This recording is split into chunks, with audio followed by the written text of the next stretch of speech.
తమ్ముడు నాని అంటే నువ్వేనా? నాని అంటే నేనే. భలే మాట్లాడతావురా తమ్ముడు నువ్వు. భలే మాట్లాడా, నేను తెలుగులో మాట్లాడతా. భలే మాట్లాడా, నేను తెలుగులో మాట్లాడతా.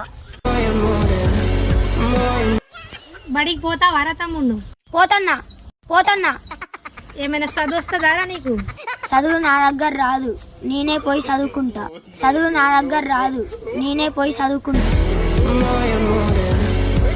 సరే గాని అలా వస్తారా తమ్ముడు నీకు? నాకు రాదు, నాకు రాదు.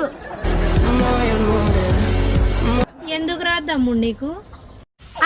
నేను కాదు, ఎవరు పిలిచినా రావు. నేను కాదు, ఎవరు పిలిచినా రావు. కాదు తమ్ముడు, నీకు ఏబిసిలు వస్తాయా? అత్తాయి అత్తాయి. ఏది తమ్ముడు ఒకసారి చెప్పు. ఎట్లా చెప్పాలి, తెలుగులోనా హిందీలోనా? తమ్ముడు ఏబిసిలు ఇంగ్లీష్ వర్డ్స్ లో ఉంటాయిరా. ఏమో మరి నాకు రావు, ఏమో మరి నాకు రావు.